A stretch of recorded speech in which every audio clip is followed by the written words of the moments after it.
You are Locked On Golden Gophers POSTCAST, part of Locked On Minnesota on the Locked On Podcast Network. Your team every day. Gophers win their 8th bowl game in a row. Final score versus the Hokies, 24-10. What's going on back in the lab? Another Gophers postcast right here on the Locked On Sports Minnesota Network. Your team every day. Luke Inman at Luke_Spinman. As always, got the Gophers Hall of Famer Ron Johnson, host of the Ron Johnson Show each and every Tuesday. Give him a follow on X at 3Ron Johnson. Kane Rob, he's on X as well, at Gophers Kane Rob. Lot to get into tonight, fellas. I want to talk about Max Brosmer riding out into the sunset with a bowl win tonight, plus a quick sneak peek at the Gophers 2025 schedule. But first, quick reminder, tonight's episode brought to us by FanDuel. Check this out. Win your first $5 bet, you're getting $250 in bonus bets guaranteed if your first bet wins. Check it all out over at FanDuel.com today to get started. All right, Ron, I always like to start with you. Gophers win their 8th bowl game in a row tonight. The Duke Mayo Bowl over Virginia Tech, 24-10. Max Brosmer was great. Elijah Spencer was fantastic. Darius Taylor was bursting all over the field. Defense today was pretty lights out as well. Just start like we always do. Kind of your biggest takeaways, kind of your broad A topics after you watch this one. How good the Gophers are without their stars. Like, they didn't have Daniel Jackson. They didn't have Ariante Ursary. And Virginia Tech was without players, too. We know that. A lot of guys now starting to decide to prepare for the NFL. And so when you see that, whether it's, not healthy enough to play or just, look, I don't want to get hurt because I want to go to the league. Some guys needed this game to try to show what else they can do, like an Elijah Spencer, like a Max Brosmer, to be able to say, like, hey, don't forget about me. I still want to make it to the NFL. And so some guys that felt like they were locked in, but that was my initial reaction, was like, it started off slow. Yeah. And then you saw the Gophers piling on, and that defense, Jack Henderson, raising his stock, Elijah Spencer, big time raising his stock. I think that was the key. And then seeing the young guys that are coming back next year, Darius Green flying around the field. It was good to see the young guys as well. And, Anthony Smith, same thing, raising his stock, because one, you got guys trying to get the league, and then the younger guys. So it was good to see the younger guys, because the biggest key is going to be, what do these guys look like coming in? Who are they going to get? The portal, PJ killed the portal, it looks like. Yeah. And so how can they build on that? You got your replacement offensive tackle, looks like from Washington, that's coming in. You got a possible weapon in a receiver from Nebraska. You got Drake Lindsey. So, Darius Taylor's coming back, and that defense, like I said, looked really good. Yeah, for sure. Kane, same thing. Before we get in kind of the meats and potatoes, the nuts and bolts, kind of your broad big takeaways in A topics as well. Yeah, I mean, the biggest takeaways for me is that this defense they continue to come to play. Younger guys in there, like Ron said. Cody was gone. Jaw Joyner was gone. It was awesome to see Danny Strigow get back in there. Anthony Smith has been just absolutely leveling up over these last few weeks of the season and in this bowl game. 2 tackles for loss, 1 sack. He's all over the place. He's going to be a monster next year, but I'm really impressed with Zaquan Bryan today. That's my guy. He had a big interception to seal it. Kerry Brown had some clutch defensive stops. So a lot of young players that could be starters next season really stepped up and answered the call. Yeah, 100%. How about the games within the games today as well? Games within the games. What were the biggest game changers when it boils down to team stats, right? It's funny because the Gophers had 2 turnovers. Had they not had the 2 turnovers plus a missed field goal, kind of a chip shot as well, this could have been a blowout, right? But nonetheless, Gophers dominate the time of possession. That was nice. They had more air yards than Virginia Tech, more than twice as many rushing yards on the ground. Ron, what at the end of the day do you think swung this one so far in Minnesota's side? Other than Aiden Green, Virginia Tech didn't do anything. Like it just not much. I broke down their plays, and we saw a couple, the reverse, the double, triple reverse thing they do, the fake toss, fake reverse. Like, they have a lot of things they do, but the Gophers, I broke it down in the pregame show. The Gophers seemed to be really dialed in on that. Like, you weren't seeing a lot of guys falling for the banana in the tailpipe. They weren't letting their eyes lie to them. They were playing team defense, which means, hey, when they do this, you half of you stay over here, the other half attack here, because they could come out of either side. And it just felt like there was no open holes. And as far as, again, same Pop Watson, when you watch film, when you watch them play Miami and some of those other teams, like they were absolutely dominant. Like they dominated Duke, they dominated Miami. It came down to the last play, and the Gophers are just better than people get. Which the Big Ten is better than what people thought. Like you look at Ohio State beating a potential like the Pac-12 team that's in the Big Ten now in Oregon, and then you see Penn State dominate. You see Notre Dame beat Georgia. Like the Big Ten is better than what people give it credit for, and I think that's the key. Now we know the Gophers lost to North Carolina. We know they lost to Michigan. They shouldn't have, but Michigan turned around and beat in Alabama, beat in Ohio State. So clearly, Michigan is not as weak as we thought they were. There's a lot of irony type stories, I guess you want to say, to the Big Ten. But I think Rutgers dominated. If I'm not mistaken, Rutgers beat Virginia Tech. And so it just shows how good, even though the lower, I guess you want to call it, lower teams of the Big Ten would go to the ACC and could potentially be ACC champs. Kane, Max Brosmer, 18 for 29, 212, 1 TD, 1 pick. Probably could have had another TD. Darius Taylor stole that one on a fun little trick play down the red zone. But when you think all the way back to the beginning of the season, right, the North Carolina game, think all the way back there to now, how will you remember this Max Brosmer chapter we watched this year? Like, what was the Max Brosmer experience like for you this year? I mean, for me, it was exciting. We got to see efficient quarterback play. You got to see elite level of quarterback play, changes at the line, guy who takes care of the ball for the most part. Yeah, there's a couple interceptions here or there, but like he did phenomenal. He finished third all time in passing yards for a single season today, finished at like 2,828 yards. Also, I'll get back to Max Brosmer, but if you're wondering who the celebrity was that they kept talking about all day, it was Flavor Flav. I didn't have PJ Fleck with his arm around Flavor Flav on my bingo card tonight. It definitely just happened. But no, I think Max Brosmer is definitely going to be fondly remembered. And I think a lot of Gophers fans just wish that he had one more season. But regardless, maybe that leaves a little bit of legacy for him as well, just what could have been. Yeah. So I think overall it's a great experience. There were some ups. It took ups and downs. It took a little time to get warmed up to it, but I think once it got going, it was a great experience. Yeah, and Ron, the Gophers' offensive identity, right, is never going to change season to season that much drastically. They're always going to try to ground and pound you, right, establish the run game. But what did you like from Max Brosmer this year, and what would you ideally, I guess, in a perfect world, like to see from the Gophers' quarterback situation next year?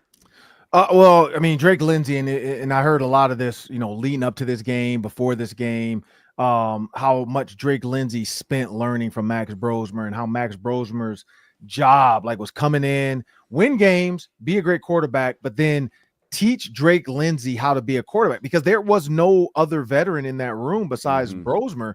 And so when you think about normal, it's freshman comes in, maybe a freshman's behind a junior, and the junior plays 2 years. Freshman redshirt, freshman year, they sit a little bit, maybe play every once in a while. And then sophomore, junior, senior year, or even sophomore, junior year, they have a chance to, Arch Manning and so on and forth. They have a chance to eventually be the guy. And you can go on to Tua and Jalen Hurts, and, you can go on and on. That's how it's supposed to go. Max just came in one season and said, I think I know PJ Fleck's culture. I don't know much about it, but here's what I know about being a quarterback. And I think that's what I'm most looking forward to is Drake Lindsey looks like, he has all the tools. You watch the fake Max Brosmer toss, and then Drake Lindsey rolls out and drops it to Jamison Gears. Even seeing that little bit of his offense, you're like, man, this kid is athletic. He can throw on the run. He can throw off platform. He's not, he doesn't have to be a platform throwing quarterback. He can throw off the one leg. He can throw with the one leg turned. He can throw with the shoulders forward. He seems to have all the tools. And when I watched him in practice, even the times that I went to practice with Adam Weber, because I love to go to practice with other quarterbacks so I can listen to them and talk to them about the quarterback they're watching. And just hearing Adam Weber talk about Drake Lindsey and the throws he was making in practice, how tight his spiral was, how effortlessly he was able to throw the ball 50 yards. That's the kind of stuff that says, man, with the weapons they have coming in, they already still have, Darius Taylor. But to have other receiving weapons coming in, that's why I think so many teams are joining with Drake Lindsey. And let's not forget, the quarterback you have is going to dictate the weapons that want to play with you. Look at Michigan right now.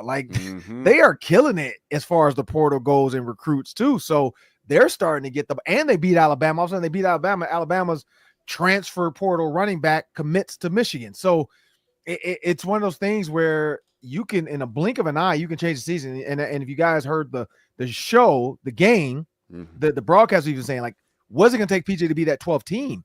Well, it's winning 9 to 10 games, and he has some tough games this year, but you upset one of those tough matchups, you will catapult into that top 25, if not top 20, pretty easily. Yeah, well said there. Good breakdown. I think a lot of people are excited and appreciative not only of Max Brosmer this season, but excited to see Drake Lindsay next year as well. Good breakdown there. All right, plenty more deep dive from this one. I want to talk about PJ Fleck's bowl resume. That's all coming up right after this. Quick reminder, tonight's episode brought to us by FanDuel. FanDuel, America's #1 sportsbook. Right now, they got something for every NFL fan. A huge payout for every new customer without a doubt. I think it's their best promo of the year. You're getting $250 in bonus bets when you win your first $5 bet. And with FanDuel, when you get the hunch in the middle of the game, you can go check out the latest stats. You can view live play-by-play and so much more, all on the same page where you place your bets. Again, $250 in bonus bets guaranteed when you win your first $5 wager. Go check it all out over at FanDuel.com. Again, check it all out over at FanDuel.com for $250 in bonus bets guaranteed when you win your first $5 bet. Okay, Kane, this defense, man, it's been solid all year, maybe a week or two with some, couple lapses, sure, but like the last month or so, the last 4 or 5 games, this defense just seemed to really ramp up. No running lanes at all today, winning in the trenches pretty much all day long. Hokies, 30 carries, 2.5 yards per carry 30 times. Think about that. 3 of 13 on 3rd and 4th downs today, too. So I know you mentioned a name or two, but who or what really stuck out, I guess, as the heartbeat and kind of the catalyst of this defensive performance today? Because it was a great way to go out. Yeah, I think honestly, it might sound a little cheesy, but I think it was a complete defensive unit win today. I mean, I feel like everybody was kind of stepping out. Maverick Baranowski showed flashes as that next up in the linebacker room. Anthony Smith made some huge plays. Jackson Howard had a couple big tackles. The defensive backs, Coy Parrish, Kerry Brown, Zaquan Bryan, all of them had moments. So, I mean, you love to see that it's happening from across the board, and that gives you more hope, knowing that even though we have younger guys kind of stepping into those bigger spots next year, they just showed you like they're ready for the challenge, and now they have that whole spring to get ready, and then they have the whole fall camp to get ready before the season as well. The big thing that jumped out for me today, 5 sacks. We had struggled a ton to get real pressure on the quarterback this year consistently, and today in a big game where you were missing maybe your leader when it comes to sacks over the past few years in Jaw Joyner, yet your team comes up with 5 sacks. That speaks to the all-aroundness of this team. Ron, how important is it for this team, or any team really for that matter, to end the season on a high note like this? Like, obviously you lose all your seniors, of course, every team does. But I guess, how important is it? And then also part 2, like, how has PJ done such a remarkable job getting these guys ready for these big bowl games? 8 bowl wins in a row for the Gophers. PJ Fleck now 6-0 in Minnesota in his bowl games as well. What's his secret sauce going on right now? Oh, you're on mute. You're on mute. I will say, like, when you think about what PJ Fleck does leading up to the bowl games, like, guys weren't not practicing because they weren't going to play. Sorry, guys weren't not going to play and they're not practicing. He still had guys around practicing, around the team, preparing for the NFL, doing what they have to do. So it's a mindset, I'd say. Like, PJ Fleck seems to like treat this bowl game not like it's a trip, but his biggest thing is like, look, we're going to have fun, but at the same time, we're going to win a football game. So like, I don't want to find out, you guys are up to 5 a.m, or I don't want to find out you're out of your room. You're not supposed to be. Like, we're going to have fun. I'm going to give you time to stay out late. I'm going to give you nights where there is no curfew, but, make the right decisions. Don't do anything stupid. Don't end up in the newspaper. Like, you're representing the name on the front is Minnesota. The name on the back is your family. Like, you don't want your family to see your name in the paper for doing something stupid, in North Carolina, hanging out somewhere you shouldn't be. So the mindset going into this is like how important it is to put this on film for the coaches evaluating you, because when they go recruit and these freshmen walk into the building like Coy Parrish, they're coming into the building to win a spot. They're not coming in to be your friend. These transfers coming in through the portal, they're coming in to play. They're not coming in just to have fun. So it's like, hey, show us who you are. We're going to give you all a chance to play. Some of you guys haven't played a lot all season. You're going to get a chance to play today to show us what you have. And I think that's why no matter what level of bowl game they've been in, they've continued to put their best foot forward in winning bowl games. Yeah, it has been a impressive streak the last few years for sure. And also, Ron, let me ask you this, because you've played in these types of games during your career. Eventually, everybody hits this point. You play the last game of your career. You don't know when that's always going to be. But, some of these guys sure will go to the big show, to go to the NFL for a few years. But for all the other guys, well, what's the emotions like? For guys like Max Brosmer, knowing this is likely going to be the last game of their entire career, they won't be putting on those pads on a competitive level like that ever again. Walk us through the emotions like that. Well, I mean, Max might have a chance. Like he could. I tweeted out. So here was my tweet, and I was going to retweet it above the show, but I was telling people, we're going live. We're on YouTube. So for those joining on YouTube, thanks for watching. But my biggest thing was breaking down the Gophers final game, who looks like they were ready for 2025, meaning this game and then moving forward, who has work to do. So what freshmen, sophomores didn't look as great, and who earned an NFL nod. I'd say Max Brosmer. Like, he showed that he can throw the ball. Like, he showed that he can do the tush push, simple stuff. He also is really smart and he's older.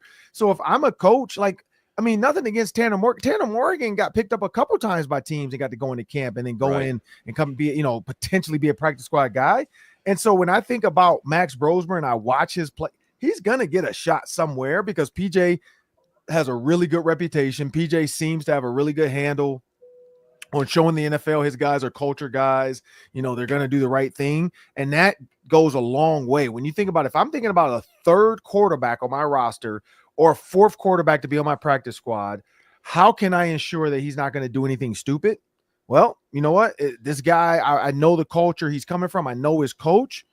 So, yeah. So I think Max might have got himself into somebody's camp. Like, I think he will. No, I don't argue with that either. I think it was the Illinois game. I think it was the Illinois game, to your point, Ron. The play-by-play guy, former NFL guy, NCAA football, pundit, I guess, if you will. He was going nuts about Brosmer's quick release, comparing it to Aaron Rodgers, like the whole game. His ability to throw off platform, his ability to get the ball out so quick as well. So you bring up a great point. Tanner Morgan, guys like that end up tagging along at least during training camp and things like that as that third or fourth quarterback. I definitely could see Brosmer doing that as well. But yeah, go ahead, Ron. Keep going. As far as the guys who do know, they probably won't be playing again. Yeah, for the guys that know this is the end. It's tough. It's tough because sometimes sometimes you never know. Like my last time, I had no idea. I mean, I knew I was walking away from football because of my back injury and my knee, but I just didn't know ahead of time. Like I didn't realize that was going to be it. I didn't realize that was the last time I was going to, put on shoulder pads and a helmet.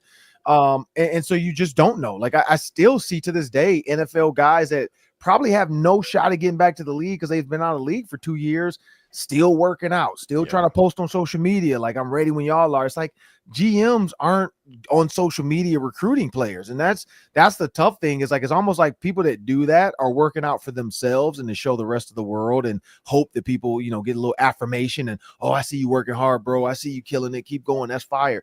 It's like, if you really actually want a shot, you're going to have to get into somebody's door, somebody's camp, somebody's workout.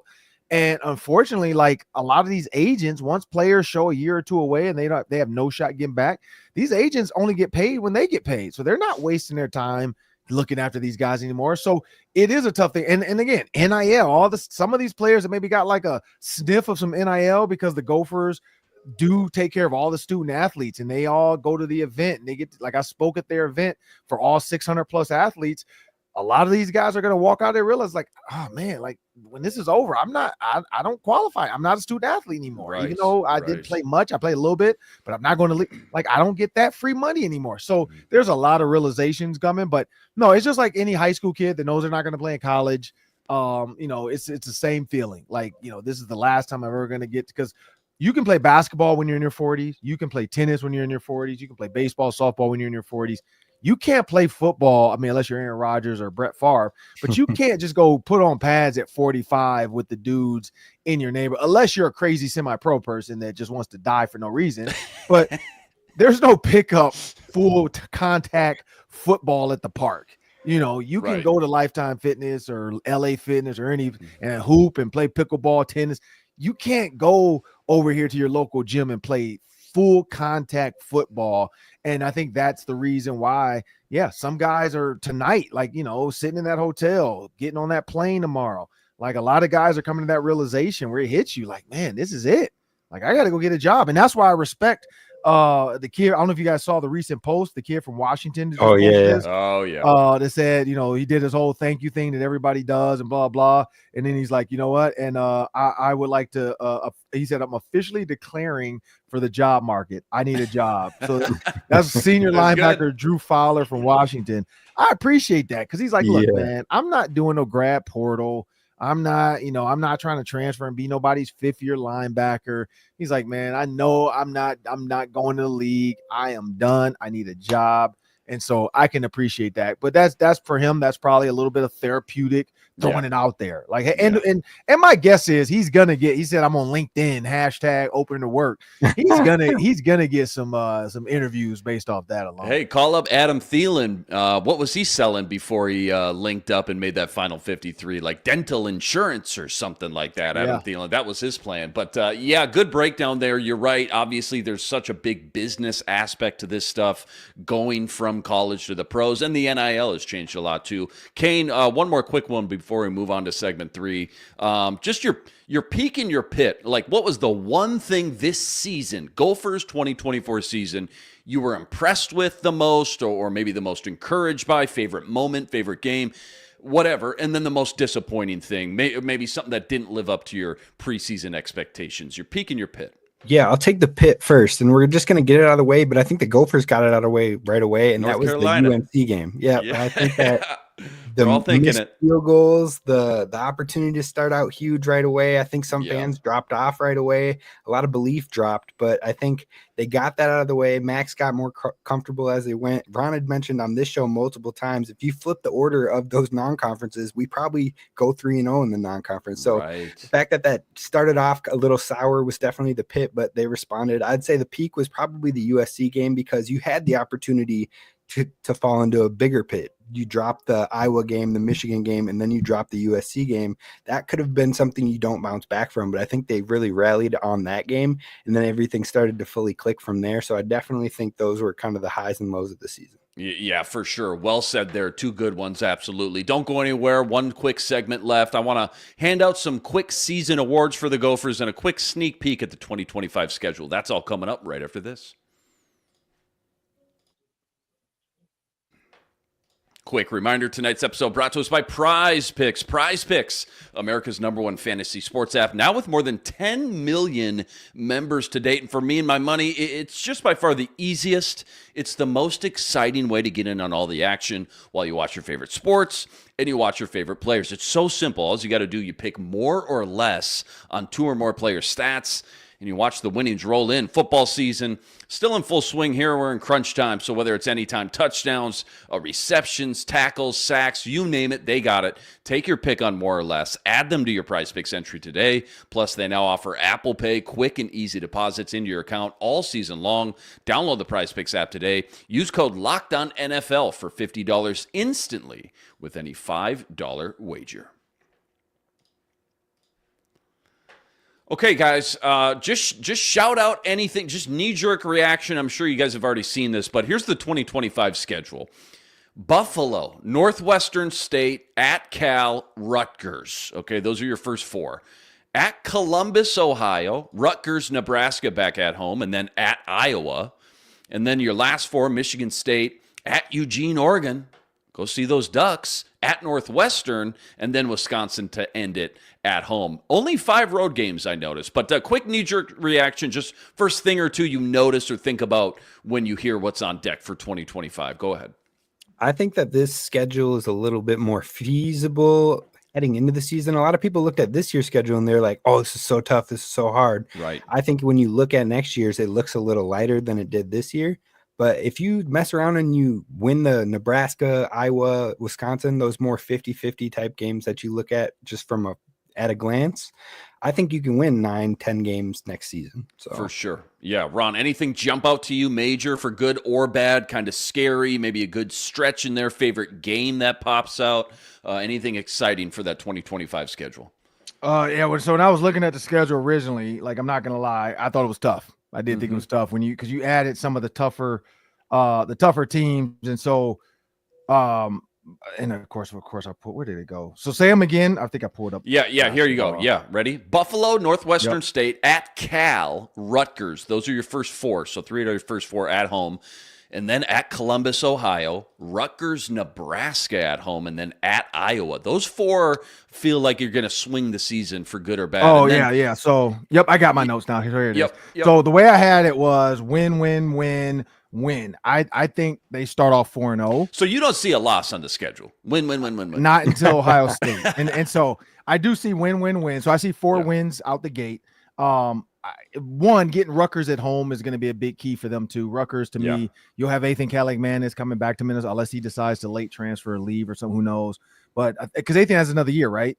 Doesn't he have another year? Yeah, that's what I thought. Yep. So you'll have Ethan Caligman's coming back to Minnesota versus Drake Lindsey. So that'll be a fun one. But I have them going 4-0 up to Ohio State. That's going to be the litmus test for this team. Because if you beat everybody else, those 4 teams, the way you should, Darius Taylor rushing for 150 yards a game, what do you do against Ohio State team that's pissed off about the way their season ended? They are absolutely pissed off the way, not right now. Like, they have a chance to be national champs, so we'll see. But they are pissed off about the way they lost to Michigan. They're pissed off that their guys are transferring. They got the Gophers linemen into the portal. Like, you could tell how mad they were the way they played Oregon this time. Like, this time they were like, we're gonna punch you in the mouth until you can't get up. Because I think Ryan Day was hearing all the chatter about fire him. You got Kirk Herbstreit fighting with Shannon Sharp. I mean, it was absolutely nuts how this Ohio State thing panned out because they didn't make it to the Big Ten championship. And so, they're coming into this like piss and fire right now. And then Michigan reloading as well. So I got them there. I think they beat Purdue. I think they beat Nebraska. I think they beat Iowa. Michigan State they can beat. And then again, Oregon is going to be a tough one. Northwestern, I think that's tough because it's at Northwestern. It gets very boring. But at this point, they would have only lost 2 games. And so now you have them potentially beating Northwestern and beating Wisconsin. This could be easily a 10-2 team with a loss to Oregon and a loss to Ohio State. And that's it, which those 2, I think, are going to be back in the top 12. So at 10-2, losing to the 2 best teams in the Big Ten, if the Gophers do what they're supposed to do, now again, the defense is not going to be what it was, but they still have Corey Parrish, but they're losing a lot of major pieces in that front 7, and DBs. But when you look at Corey, I mean, because Justin Wiley and Robinson are leaving, you're going to lose a lot in that front 7. But I could see them going 10-2, and that's just looking right now. I don't know how these portal guys are going to pan out. I don't know what the rest of the country is going to do with their recruits. But Ohio State, and I'm actually excited to watch Ohio State, Minnesota, because of their receiver. Like, that dude for Ohio State to be a freshman is nuts. Like, he is absolutely nuts. And that's going to be a tough task for the Gophers to stop. Same with Oregon. They reload every year. We know that. So we'll see what they look like. Because I think Dylan Gabriel's gone. So we'll see what their next quarterback in the wings has to do. So are you talking about the Ohio State receiver? Jeremiah Smith. He's a monster. As a freshman, he's the best receiver on that team. Better than Mika. He's the best in the country. Oh, my goodness. Like him and the Williams from Alabama. Yeah. Like, those 2 dudes are the best 2 receivers. If they were able to go right now, they would be top 2 receivers in the draft. Unbelievable. Like, not saying no question, but I think it'd be pretty. No, I think you're right. It's kind of a weaker. I think there would be no question top 2 receivers in the NFL draft this year. Yeah, it's a weaker wideout class too, so that would push them up even more. Yeah, absolutely. Good breakdown there. Kind of rapid fire. Just shout them out. I got some yearly, just quick awards to hand out for the Gophers 2024 season. Offense and defensive MVPs. Just shout them out. First guy that comes to your head. Either one of you. Offense and defensive MVPs. Go. I'm going Corey Parrish on defense. Offense, I got to go with my guy, Darius Taylor. Even though he was hurt a lot, I still got it. Like, a good running back is hard to find, so I got to give it. Even though I like Daniel Jackson's receiver, I like Max Brosmer, but I'm going to just give it to my guy, DT. I'll pick different names, and I'll go Max Brosmer, and I will go Cody Lindenberg, who led the team in tackle. Yeah, love that. Biggest new kid on the block. Maybe everybody's just going to say Coy Parrish here. So that's so. You know what? I'll say a different name for that. Go ahead. So biggest new kid on the block for me, and it's more so of looking at because he didn't play as much before he was hurt. Darius Green. I think Darius Green is going to be a nice like combo safety piece with Coy Parrish next year and get a lot more runs. So that's going to be fun to see him. Yeah. Most improved or overachiever? Most improved or overachiever this year? Elijah Spencer's got to be up there. I mean, he really stepped up this year. The Gophers needed another person to step up in the wide receiver room. People were talking about drops all offseason and spring about him, and then he came and answered the call in a big way. Yeah, I like that one. Best NFL prospect on the team. Now, this doesn't need to be a senior like Daniel Jackson or Ursere, who Mel Kiper's got going in the first round, but maybe you think Darius Taylor someday will be the best NFL prospect on the team, or Coy Parrish. Who knows? What do you guys think? I was gonna say Coy Parrish probably just because at the safety position. I mean, Jason Sehorn was the last great white hope, so Coy Parrish has a chance to be that in the defensive backfield. Also, sounds like the Gophers are going to put him on offense a little bit, so maybe a little Travis Hunter that would be fun. Gameplay in the next 2 or 3 years and leave as a junior. But Ariante Ursary, when you look at his size and you look at what's on tape, it's hard to find a left tackle. The NFL knows that. I see him being better than Cam Robinson, and Cam Robinson was a top pick out of Alabama. Yeah. So I think Ariante Ursary easily, like kind of like Daniel Falele, finds a team and becomes like a quiet starter and nobody even like talks about until not a household name, like a lot of old linemen. Doesn't have to be like John Michael Schmidt, just out there quietly starting at center. Like Brian Callahan doesn't get enough credit for even when he was at Western Michigan, for the guys the offensive lineman he puts into the league. And so he's a really good, that's the reason why he got the kid from Washington. Like, that's why I understand the kid from Minnesota going to Ohio State. The problem with going to Ohio State is they're going to recruit the top kids every year. You would have started at Minnesota. You might start at Ohio State until all of a sudden they get somebody else from Alabama to transfer to Ohio State. Minnesota's not getting that, and that's why I'll never understand that. But I'm not going to talk about those that are gone. But I never understand that thought process of picking the biggest opportunity versus picking the best opportunity. And I'm with you. I did a whole 20-minute show on it, so I'm with you. Preach. Yeah, Mel Kiper's got Ursary as the number 3 tackle in the entire class, and he's got him as like a top 20, 25 prospect right now going into this class. All right, last one. Favorite game or favorite play, if there's just one. Daniel Jackson always came up with a lot of crazy circus sketches, but favorite game this year, was it just the axe run, winning the axe, or favorite play? Either one. Go ahead. Well, Daniel Jackson's play is my favorite play. That catch is still nuts. It's going to win an SB. If it doesn't, it's absolute robbery. Favorite game? Honestly, they lost, but Penn State. Penn State was a great game. Michigan's up there too. I'm not so much in the wins. I like the really good games, but the fact that they almost beat the potential national champion, that's huge. The Penn State's in the Final Four right now, about to play Notre Dame to go to the national championship, and the Gophers had them using every ounce of their offense to beat the Gophers in trick plays. And they never looked outmatched in that game either. No, they never were did. right there. It was and they had number 44. Was it Tyler Warren? Tyler Warren. They had him pretty much control. He didn't have a Heisman game against them compared to other teams, and so that's even that. He absolutely dominated last game, and he didn't look like that against the Gophers. If I would have told you the Gophers would have lost to Michigan and Penn State by a combined 4 points this year, what would you have said? 4 points combined to those two powerhouses. I said they're a 9-10 win team. Yeah, I was going to say, I would have said they won 10 games. Yeah, 100%. Ron, you mentioned just real quick, PJ kind of killed the portal. Just for people who don't know what's going on with the Gophers and the portal and their kind of mindset or game plan or blueprint, PJ Fleck, the portal, just your quick 2 cents on that. Say it again. Sorry. Just the portal. I think earlier you said PJ kind of killed the portal for the Gophers. Just kind of what is their game plan or blueprint, I guess, if you know anything as of now. It's still early, but just for the portal and the Gophers. What can we expect? They're still a developmental program. He always going to say that. They still want to develop high school kids. It's a lifestyle program.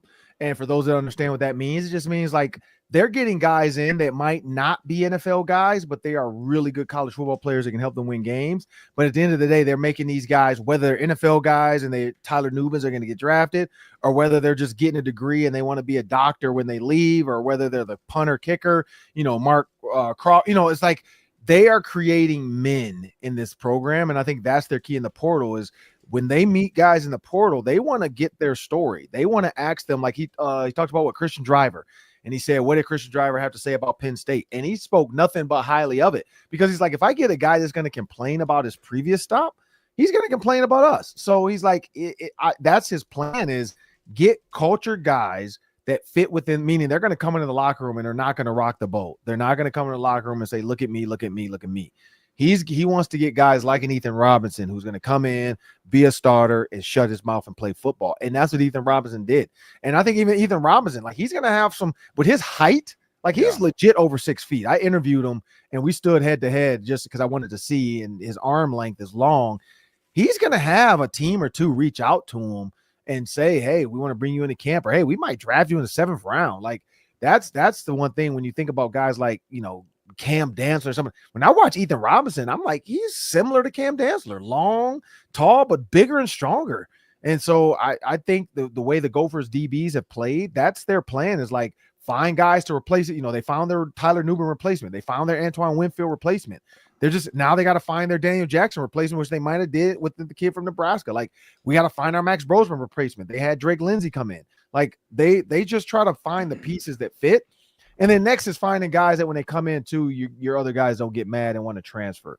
And that's the other half of this portal that's tough, is like Drake Lindsey. I think right away when they got the kid from Georgia Tech, they're like, hey, look, you're still our starter, so don't go anywhere. You're still starting. Right. We just need to have a backup for you because we don't have anybody else that's ever played college football in this room. So we need some veterans just in case. So, I think those things like that have to be said as well, just like these receivers. Like I think all those receivers knew, and that's why a lot of them today were playing for their future, that this kid coming in from Nebraska probably is going to get the nod to be the 3 receiver, the 2 or the 3 coming in, with Christian Driver, probably leading the way to start it out, but who knows?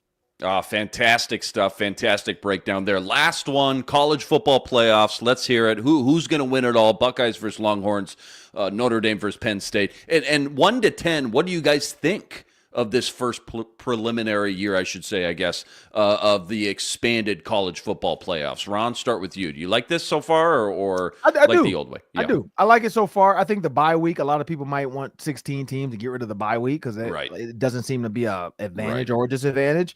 And so like Oregon looked rusty, to be honest. And so Ohio State looked prime. Like they just came off playing and they had a full week of practice. And Oregon sat around for 2 weeks and then they're supposed to amp it back up and go against an absolute like juggernaut. So I like it. I think the reseeding probably happens next year too, because that's the other thing, is Oregon shouldn't have had to play Ohio State. I don't know actually, and I don't know with the reseeding who they would have played, but I know that's come up of like, we need to reseed this after the upsets happen or after teams win that we didn't expect to win, like Notre Dame beating Georgia. People are like, oh, who should they play next? And that's the question of how that might go with this reseeding. Yeah. But as of now, I like it. I think it's fun. It's interesting. I love that they threw 2 bye weeks into college football because of this, because of the extended season. They wanted to throw 2 bye weeks in there. I like it. Yeah, I'm loving it as well. Who you guys got? Shout them out. Winners. Who you got? Buckeyes?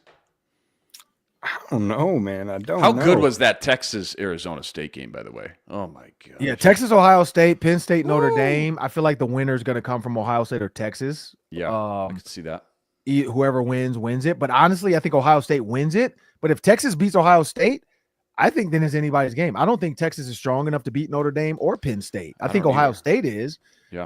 But I don't think Texas is. So I think it's Ohio State. Then I would probably those other 3. It's throw a penny in a lake and close your eyes, because any of them could win. Like it just, nobody really stands out. But the one thing people are neglecting about Penn State, again, they don't look flashy. They don't look fast, but they win football games and they are well coached. And so that's where I think this Penn State Notre Dame is probably going to be a better game. I think Ohio State probably blows Texas out.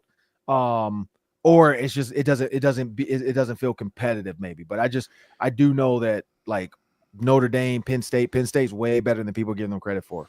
Yeah, Notre Dame favored by 2 over Penn State, so pretty much a coin flip, more or less. Ohio State, Buckeyes favored by 6, so a touchdown over Texas. But can't wait to see how it all shakes out. Gophers beat Virginia Tech in the Duke Mayo Bowl. Final score 24-10. They moved to 8-5 on the year. PJ Flex, 6 straight wins for the Gophers, 6 straight bowl wins, I should say. Huge shout out to everybody, all the everydayers out there that always make us your first listen. Got to go check out all of Ron's work. Follow him on X first and foremost, at 3Ron Johnson. Plus, check him out on the Ron Johnson Show each and every Tuesday. Kane Rob, give him a follow as well, at Gophers Kane Rob. Go like this video. Subscribe to the channel if you haven't already. We'll see you next season. But until then, signing.